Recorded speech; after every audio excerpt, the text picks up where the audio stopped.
Geliefdes, ons het vanoggend 'n welbekende verhaal van Jesus se intog in Jerusalem ingehoor. En dis 'n verhaal wat vir baie van ons bekend is.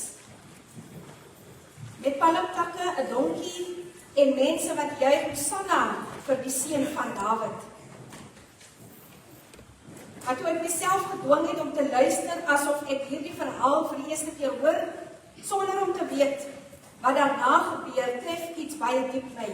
Hierdie Jesus wat so koninklik, so met gesag en aanbidding ontvang word, sal binne 'n paar dae sal hy bespot word, verwerp word en hy sal gekruisig word.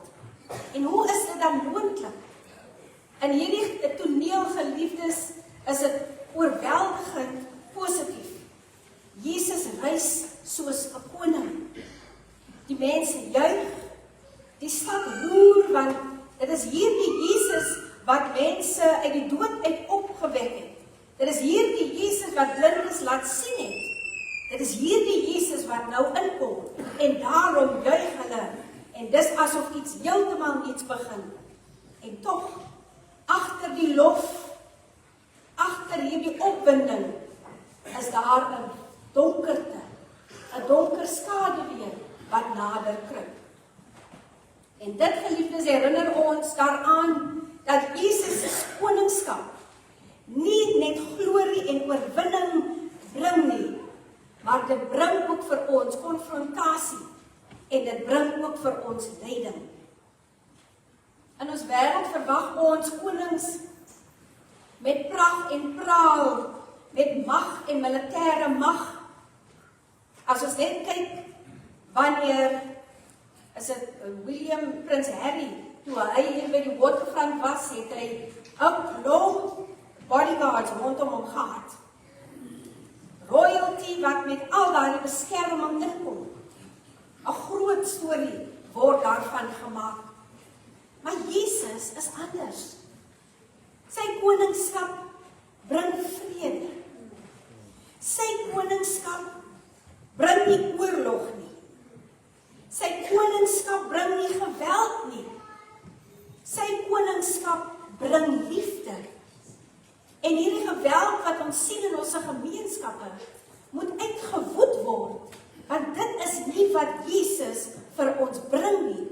Jesus bring vir ons vrede, hy bring vir ons liefde, en daarom moet die kerk van Christus opstaan en hierdie geweld, hierdie oorloë, hierdie onvrede verwerp in die naam van Jesus. En so vandag, geliefdes, praat ons oor Jesus, die koning. Wanneer Jesus Jerusalem binnenry, is daar niks toevallig nie. Elke detail vertel vir ons wie hy is. Hy kies doelbewus hierdie donkie om op te ry, nie op 'n perd of 'n strydwaan nie, soos die aardse konings doen nie. 'n Perd is mos vinniger, die strydwaans help om alles bymekaar te hê wat hy gaan nodig het, maar hy kom nie daarmee nie. Vir baie van ons is 'n donkie 'n baie nederige dier, maar vir die Jode daardie tyd het dit herinner aan koning Salomo, wat op 'n donkie gery het toe hy as koning aangestel is. Meer nog, hierdie gebeurtenis is die vervulling van die profesie, soos ons dit gelees het uit Sagaria. Jubel Sion, jou koning kom na jou toe, sagmoedig en hy ry op 'n donkie. Jesus tree hier, broers en susters, op as 'n verwagte Messias. Ons het hom verwag, die mense het hom verwag, die een wat God se beloftes sal vervul. En hy is nie net 'n leraar of 'n geneeser nie, hy is die koning. Hy is gestuur deur God self. Hierdie intog is 'n koninklike aankondiging. Die Messias het gekom. Broers en susters, die Messias het gekom. Wat beteken die verlossing is met ons. In Matteus sien ons dan hoe hy met gesag die tempel ingaan. Wat doen hy? Hy dryf die geldwisselaars uit en herstel die tempel tot 'n plek van gebed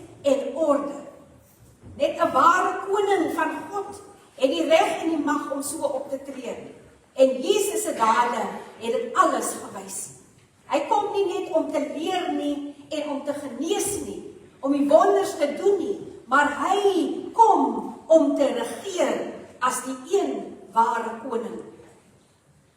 En wat moet ons doen wanneer ons geloof in hom bewys? Ons moet hom erken as die koning. Die mense in Jerusalem het hom verwelkom met lofliedere en hulle het gesing, Hosanna vir die seun van Dawid. Dit was 'n erkenning van sy koningskap. Hulle het palmtakke afgesny, hulle het hulle klere op die pad gegooi, 'n simbool van eer en onderwerping. Dis 'n fees, broers en susters, 'n viering van hoop, want hier kom die een wat alles vir ons gaan regmaak. Maar die verwelkoming roep 'n belangrike vraag by ons op, oor wat is geloof dan tog? Geloof, broers en susters, liewe jongmaats, is nie net om te sê, ek glo, Jesus het vir my sondes gesterf nie. Al is dit waar, dit is waar. Maar dit is nie net dit nie. Geloof is om Jesus as koning te erken. Oor die wêreld en oor jou eie lewe. Hy is my koning. Alle eer en alle lof kom hom toe. Ek onderwerp my aan sy gesag. Dit is maklik om Jesus te volg, solank hy doen wat ons wil hê. Maar ware geloof sê, Here, U is koning en nie ek nie. Here, U regeer oor my lewe en nie ek nie. En dis om hom toe te laat, geliefdes, om ons denke, ons tyd, ons geld, ons prioriteite, ons besittings, alles te regeer. Dis om te buig voor God, om te sê, Here, U wil, nie myne nie. En dit vra vir metanoia, 'n ommekeer. Dit vra vir 'n ommeswaai in my lewe. My lewe kan nie dieselfde bly nie. Selfs jong mense, kinders en volwassenes word almal genooi om Jesus te eer as koning. Mag ons harte so vol lof wees, soos daardie dag in Jerusalem. Mag ons hom vandag weer erken as koning. Hom dien, broers en susters, met vreugde en met oorgawe. Metanoia beteken, my lewe behoort nie meer aan my nie. My lewe behoort aan die Here. Maar Jesus, geliefdes, se koningskap is nie vir almal goeie nuus nie. Soos ons verder lees, sien ons hoe vinnig die toneel kan verander. Die godsdienstige leiers, hulle raak verontwaardig. Hulle is die leiers, hulle word nie so ontvang nie. Hulle word nie so geëer nie. Die godsdienstige leiers wil weet, wie is hierdie man? Hulle kon nie die lofprysing van die kinders en die skares verdra nie. En hulle voel bedreig. Omdat Jesus se koningskap alles omver kom werk. Dat dit alles, die hele apple cart het omgegooi. Dat dit onderste bo, broers en susters, wat daar bestaan het Jesus se koningskap heeltemal verander. Dit wat mense gedink het is die waarheid, is bewys dit is nie die waarheid nie. En dit het mense ongemaklik gemaak. Die fariseërs en die skrifgeleerdes was gemaklik in hul mag en hulle oorvloed, of hulle invloed. En om Jesus as koning te erken sou beteken dat hulle afklim van hulle trone af. Hulle moet afklim en hulle moet hierdie God dan kom eer as koning. En dit is gewis nie wat hulle wil opgee nie. En dit is vandag nog so, Jesus se koningskap roep weerstand op. Weerstand in ons gemeenskappe, onder ons mense, Jesus se koningskap is nie vir almal nie. In die wêreld, maar ook soms in ons eie harte, waar ons onsself nie onderwerp aan die gesag van sy koningskap nie. Ons sê graag, hy is ons verlosser, maar stry soms met hom as Heer. En sy heerskappy beteken dat ek nie meer baas is van my eie lewe nie, maar Jesus, hy regeer oor my lewe. Hy mag praat oor my verhoudings. Jesus mag praat oor my keuses wat ek maak. Jesus mag praat oor hoe ek my tyd bestee, hoe ek my geld bestee. Jesus mag praat daaroor. En vir baie van ons is dit nie so gemaklik nie. Ek wil nog koning wees en beheer hê oor dit alles in my lewe. In baie lande, geliefdes, is daar selfs vervolging, nie omdat Christus gevaarlik is nie, maar omdat hul koning gevaarlik is vir die wêreld se valse konings.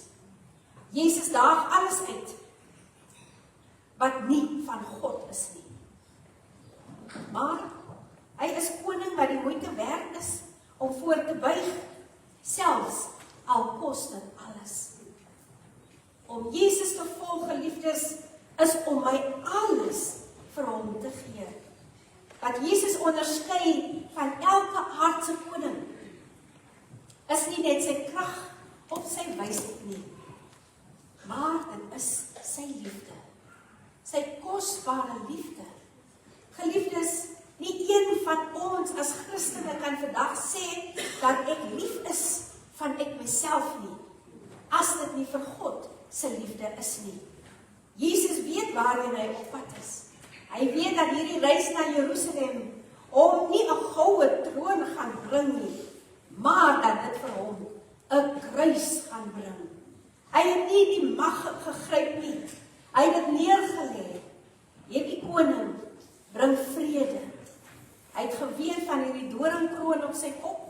Hy het geweet hoe gaan hy lei, maar hy kies daardie vrede. Nie oorlog nie, hy kies vrede. Hierdie koning, geliefdes, deur sy eie lyding bring hy vir ons vrede. En Sagarius sê, hy sal vrede verkondig aan die nasies. Matteus wys vir ons hoe hy blind is en krepeel is, genees, hy bring herstel, hy bring hoop aan mense, hy bring nuwe lewe, en dit alles uit liefde uit. Sy koningskap is nie hard en eiesinnig nie, maar dit is vol genade en dit is vol medelee. Jesus verstaan vir ons. Hy verstaan wat ons deurmaak. Jesus het begrip vir ons omstandighede en daarom is dit vol genade en medelee. Hierdie koning, geliefdes, wat ons dien, dat sy lewe vir ons gee, vra nie dat ons perfek moet wees nie. Hy vra nie vir perfektheid. Hy nooi vanoggend vir elkeen van ons, as gebrokenis, nooi hy vir ons na hom toe. Want as jy hom volg, sal jy nooit spyt wees nie, want jy volg die beste, die sagste koning wat daar kan wees, en die volmaakste koning van almal. En nou, geliefdes, is daar 'n oproep om hom te eer. Jesus is koning. Hy is die beloofde Messias, die koning van liefde, die koning van vrede en die koning van waarheid. Hy kom nie soos mense verwag het nie, maar hy bring iets wat geen aardse koning kan gee nie. Hy bring versoening met God en hy bring 'n nuwe lewe vir elkeen wat dit aangryp. Hy is waardig om geprys te word. Hy is waardig, broers en susters, om gevolg te word. En die vraag is, sal u vanoggend hom erken as u koning? Nie net met woorde nie, maar met jou hele lewe. Buig voor hom, eer hom, volg hom met oorgawe, want Jesus, die koning, hy lewe en hy roep jou om in sy koninkryk te kom. Geliefdes in die Here, Hosanna vir die seun van Dawid. Lang lewe die koning. In ons taal sal ons sê, Viva Jesus, viva! Jesus, U is koning. Halleluja en halleluja. Geliefdes, kom ons sê vir die Here dankie, dat hy alles neergelê het, sodat hy op die kruis gefokus was, sodat ek en U daardeur 'n nuwe lewe kan ervaar. Kom ons skree vanmôre met blydskap, lank lewe hierdie koning, want hy het my lewe vir my gekom, om vir my 'n lewe te kan gee. Broers en susters, ons kan nie dieselfde bly nie, van jaar tot jaar tot jaar. Elke Palmsondag, elke Goeie Vrydag, bly ons dieselfde nie. Die uitdaging is om alles vanmôre van my neer te lê, my eie ek, my eie gedagtes, alles wat ek self doen, dit alles neer te lê en vir God alleen te eer. Te sê, Jesus, U is my koning en ek onderwerp my onder daardie gesag. Amen.